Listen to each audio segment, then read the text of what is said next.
Alexandre Dubé. Il explore toutes les facettes de l'actualité. Je préparais l'émission hier, puis à un moment donné, je vois passer cette séquence-là. Parce que là, on entre dans une période de l'année où on va être beaucoup sur les routes, beaucoup de déplacements, puis là, on est témoin de toutes sortes d'affaires. OK? Écoutez bien ça. Ça se passe sur l'autoroute 73 à Québec. OK? Dimanche, milieu de journée, 11h15 à peu près. Et là, il y a un motocycliste téméraire qui est filmé alors qu'il fait un wheelie, là. Sur une roue. Il est sur l'autoroute, mais il est sur une roue.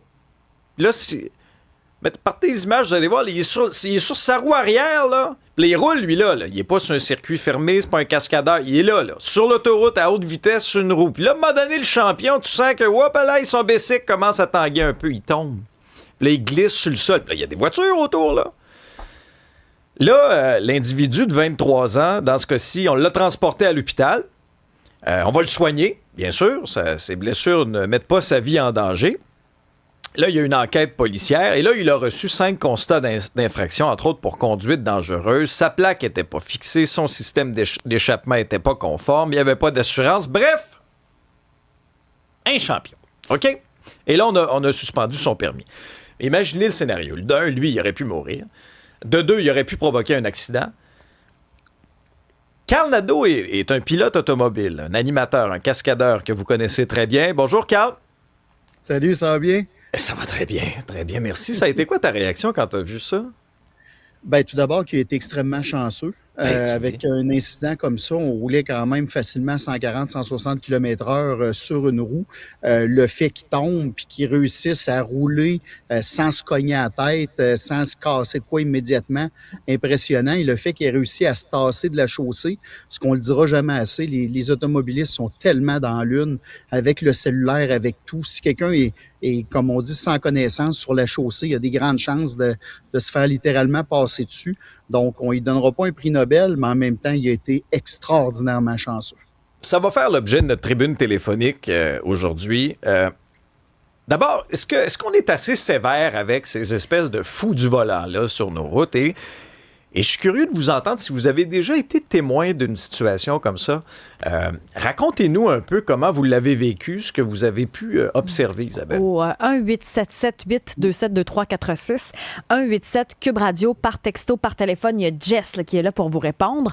Moi, ce que je trouve, sans même parler de fou au volant, puis c'est arrivé pas plus tard qu'hier, on est dans le trafic. Déjà, il faut surveiller les piétons, les vélos. Et là, chlouc, t'as une moto qui passe entre deux autos, on est serré. Tu te dis, moindrement que j'aurais tassé un petit peu ma roue sans l'avoir vu, j'aurais pu y rentrer dedans. Moi, ça, je trouve ça vraiment éreintant et frustrant. C'est intéressant, ça, Carl, parce que, tu sais, des bons motocyclistes, il y en a un paquet, là. Mais il y a tout le temps, là, tu sais, 2, 3, puis là, ça ressort à chaque année, puis ils font mal paraître le reste de la gang. C'est toujours ça. Je suis motocycliste moi-même. Puis quand on fait des groupes puis on va se promener, on essaie toujours de savoir c'est qui les individus, justement pour pas qu'il y ait un cabochon. Parce que ça en prend juste un qui se met à zigzaguer, à faire des folies pour des fois avoir un effet d'entraînement ou tout simplement accrocher un autre des motocyclistes qui est avec lui. Donc, ça peut être excessivement dangereux. Puis, on parle pas de l'état des routes, mais l'état des routes, quand on est motocycliste, c'est atroce, là. Je vois passer, moi, dans mon Facebook, souvent, là, des motos qui ont des roues cabossées, des gens qui ont couché à moto, qui faisaient pas de folie, qui roulaient pas vite, mais un trou, du sable, une chaussée qui est vraiment, qui est pas égale. C'est extrêmement dangereux en moto quand on suit les limites et qu'on est raisonnable. Puis là, aujourd'hui, on parle de moto, mais moi, je peux vous dire, hier, je suis arrêté à un panneau d'arrêt sur un 4-coins. Il y a un véhicule face à moi qui veut tourner. Et qu'est-ce qui se passe? Une dame âgée sur un vélo électrique passe à 35-40 km/h sur le stop et la voiture qui tournait à gauche a dû freiner brusquement. Donc, des fois, on pense toujours que c'est les jeunes en moto, c'est la vitesse. Mais il y a beaucoup de monde qui ne sont pas attentifs sur nos routes, là. Véhicule, quoi qu'on appelle ça? Vélo électrique, ça, c'est un enjeu. C'est un autre bon point. Les scooters aussi, je trouve que des fois, il faut faire attention. Il y a Maxime qui a l'impression que les fous au volant, c'est à cause d'eux autres que les plaques à moto coûtent très, très cher. C'est définitivement un facteur, mais c'est sûr que quand on fait toutes les statistiques pour voir le coût des assurances, le coût des plaques, c'est tous les accidents confondus. Et malheureusement, les conducteurs au Québec, on ne les voit pas, les motos. Moi, je circule aux États-Unis, j'ai roulé en Europe. Souvent, aux États-Unis, quand on est en moto sur un chemin sinueux et qu'on va rattraper une voiture, ils ont immédiatement le réflexe de mettre le clignotant, se tasser sur le bord de la chaussée. Et s'il arrive personne en sens inverse, ils vont faire signe aux motos de passer. Donc, ils les voient d'avance, puis ils s'arrangent pour que les motos puissent circuler librement, alors qu'au Québec, on les voit pas, deux, on les coupe. Puis on parle de ce que tu parlais tantôt, des motos qui vont circuler entre les rangées de voitures. On appelle ça le lane splitting. En Europe, c'est légal. Donc, c'est régulier où est-ce qu'on va arrêter une lumière rouge en voiture et qu'une moto va passer entre les rangées de voitures. Ouais. Et quand la lumière tombe verte, une moto, normalement, accélère plus vite que les voitures. Donc, la moto va tout simplement suivre son chemin. Et ça, c'est bon pour le flot de circulation. Au Québec, on n'a tellement pas ça comme mentalité, on n'est tellement pas habitué de regarder les motos que quand il y en a une qui fait ce gaffe-là d'aller entre deux rangées de voitures, c'est tellement dangereux. Les gens font le saut, donnent un coup de volant en faisant un saut. Puis c'est parce que si jamais on l'autorise au Québec, il faudrait nous mettre dans nos cours de conduite. Parce que pour vrai, après, nous, on est habitués aux angles morts assis à ça, mais de regarder une moto qui surgit de n'importe où, on n'est pas habitué, puis pas en tout. Carl, justement... Ça va être impoli, mais les cours de conduite, on apprend plus à stationner qu'à conduire. Un beau parallèle. C'est ordinaire. Ça, c'est important, un beau parallèle. Mais Carl, justement, il y a un de nos auditeurs qui nous raconte, lui, il est sur la 132, là, présentement, vers le tunnel, puis il dit, il est témoin de ça, là, lui, une moto là, qui zigzague là, dans le trafic. Et le phénomène dont tu parlais, moi, j'en ai déjà été témoin sur la 15. Puis, tu sais, il y avait du trafic. C'était pas arrêté, mais on avançait. Mais, tu sais, on avançait quand même à une certaine vitesse. Puis là, justement, il y avait un motocycliste là, qui est arrivé, là, puis qui a vraiment passé sur le petit pointillé. Là. Puis, à un moment donné, on a été quelques-uns à le klaxonner. Il s'est arrêté. Il nous a fait un finger.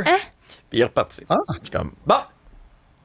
Il t'a salué. C'était oui, le pouce. Oui, c'était poli. Ouais, peut-être qu'avec ses gants, j'ai peut-être mal vu. C'était peut-être pas. C'était peut-être son pouce. Mais non, c'était assez clair que c'était pas son pouce, tu sais. Il y a quelqu'un ici qui dit: j'étais sur le pont Victoria il y a 2 jours, dans le trafic du matin. Je me suis fait dépasser par une moto du côté droit, côté de l'eau, où il y a seulement un petit garde de corps. Si une voiture avait changé de ligne sans garder son rétroviseur parce qu'il y a seulement une voie, il aurait pu tuer la moto, le motocycliste, puis peut-être qu'il se serait retrouvé dans l'eau.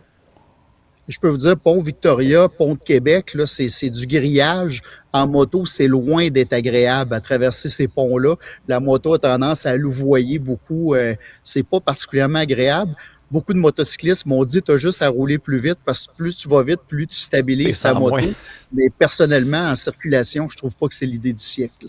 Les exemples, ça n'arrête pas, là. Ouais, vas-y, sur la 20, il y a un mois, 2 3, 4. 2 motocyclistes sur une roue dans l'accotement de droite. Je roulais 110 km/h. Ils m'ont dépassé.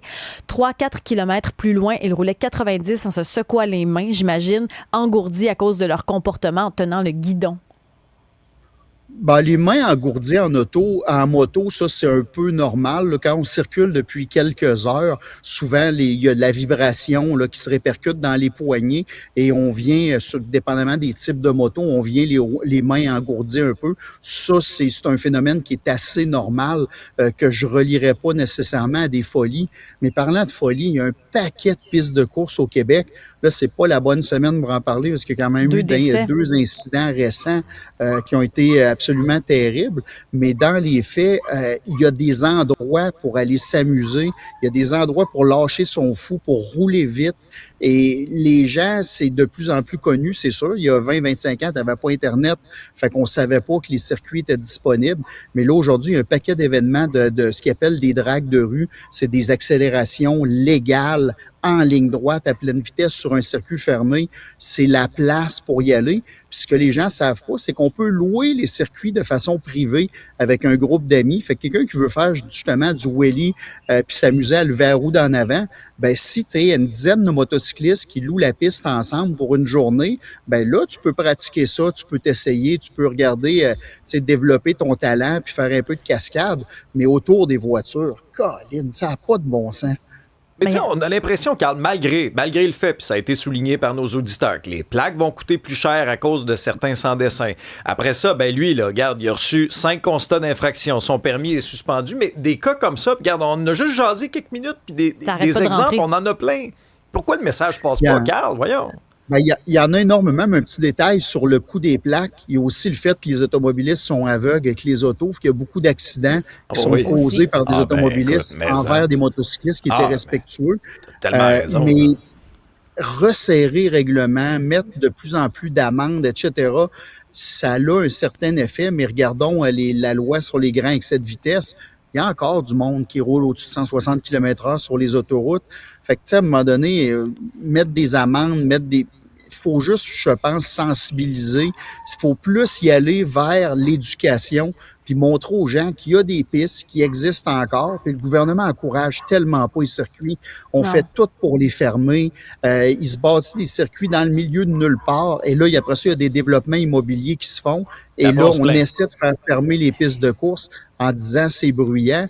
Mais au bout de la ligne, si les gens ont un besoin de sortir l'adrénaline, s'il n'y a plus de place pour vivre son exutoire puis s'amuser, ils vont le vivre sur les routes. Donc, on devrait encourager le fait d'aller hors piste puis de s'amuser. Non, je comprends.